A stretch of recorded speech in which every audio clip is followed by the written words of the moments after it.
and today I'm here to talk to you about the United States Department of Agriculture's National School Lunch Program. So, let's take a look at some parents trying the same foods that their kids eat every day at school. I'm not excited about this.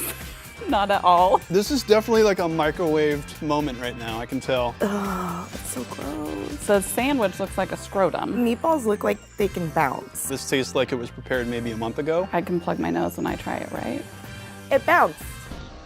No one's seasoned this, obviously. This is like tiny water balloons in my mouth right now. It tastes a little dishwatery. Very sad corn. Where did they find this? Did it fall off a truck or something? I would probably just eat these. So, I thought that I would agree with those parents about the 31 million meals served to these children each school day. Ew, gross, fake, not what you want to eat for lunch, right? Wrong. I had the pleasure of meeting with Monica Bullock at Parkway Elementary School right here in Boone, North Carolina. Miss Bullock is the Director of School Nutrition overseeing all of Watauga County, and from the short time I spent with her, I could tell that ensuring what these children and young adults are eating is healthy is her passion. She was very knowledgeable and answered any questions I had. Thank you, Miss Bullock, for your time. So, what is all the fuss over school food? In 2010, Michelle Obama helped implement the Healthy Hunger Free Act. This act basically upgraded nutritional standards for school meals. As you can imagine, green beans replacing fries was not a huge hit to these kids. Ms. Bullock told me that they are required by the United States Department of Agriculture to serve the appropriate serving size based on the child's age of vegetables to each student. If the student somehow gets through the lunch line without a vegetable, they are given raisins at the cash register to complete their balanced meal. My following question to her was, wow, that's awesome. Do most of these kids finish their food? She said no.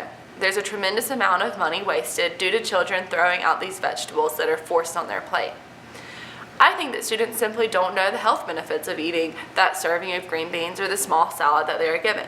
All they see is no more French fries. I discussed with Ms. Bullock how if these students were taught at an early age how beneficial good foods are, maybe they would be more likely to eat them. She agreed, but brought to light that a lot of this starts at home. If the parents are not feeding the kids a vegetable with their dinner and instead they're eating McDonald's or a frozen pizza, they simply just won't understand. So many children idolize their parents, especially at such a young age. This brings me to the issue of obesity.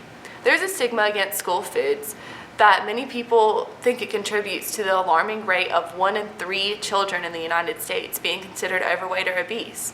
After visiting Parkway Elementary, I no longer think this to be true.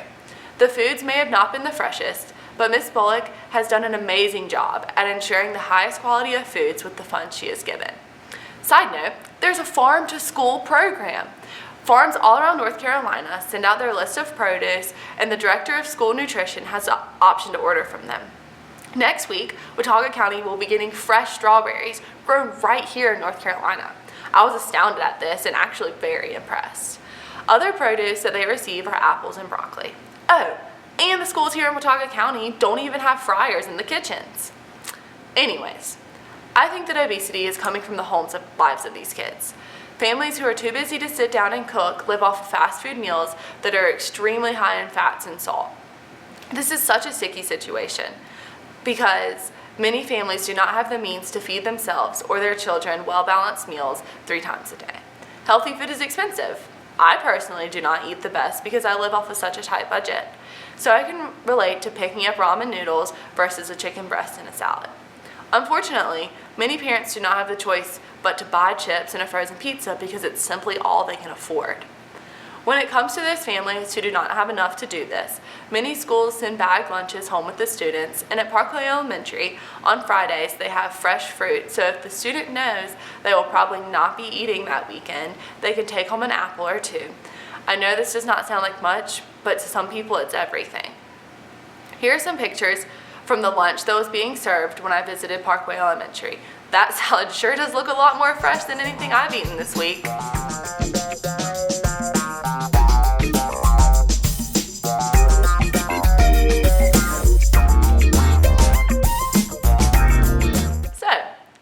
Stop criticizing school lunch and start appreciating it. If you have the means to pack your student a local meal every day, then that's awesome, but many people do not. These schools, especially in Watauga County, take pride in what they are feeding these children. Just at Parkway Elementary, 34.73% of students qualify for free or reduced lunch. This means that there is a chance they will not eat after the school day ends. Through my research, I have learned to be thankful for this program instead of turning my nose up at the thought of it. Thank you for your time, and I hope you enjoyed.